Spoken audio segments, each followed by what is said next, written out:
ukurasa wa 31.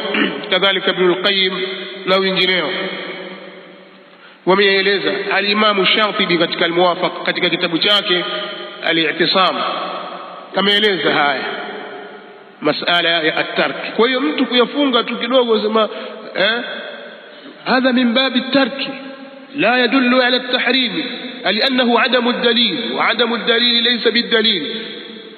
Inakuwa kuyafunga namna hiyo, kuyazungumza maneno haya namna hiyo kwa kuyaachia ni makosa.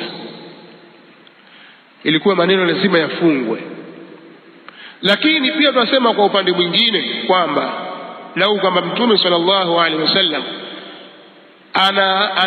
mathalan ameliacha jambo liadami qiyami almuqtadi lifi'lihi, kwa kukosekana muktadha wa kulitenda jambo hilo. Hakuna sababu wakati huo, sababu ya kulifanya jambo hilo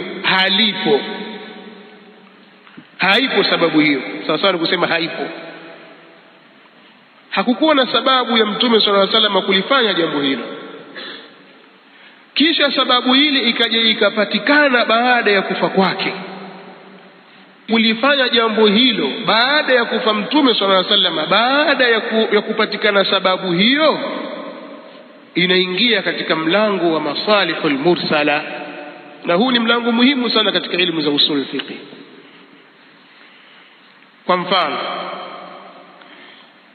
tadwinul ulum, kudawiniwa ilmu na kuandikwa ilmu, zikaandikwa hadithi za Mtume sallallahu alaihi wasallam katika vitabu, zikapatikana aljawami', as-sunan, almasanid, ikapatikana sihah, mustadrakat, mustakhrajat na vitabu vinginevyo. Vikapatikana vitabu vya ilmu rijal, vitabu vya ilmu ya jarh wa ta'dil, vikafanywa tadwini ilmu ya lugha ya Kiarabu, zikaja ilmu za nahwu na sarf na balagha na nyinginezo.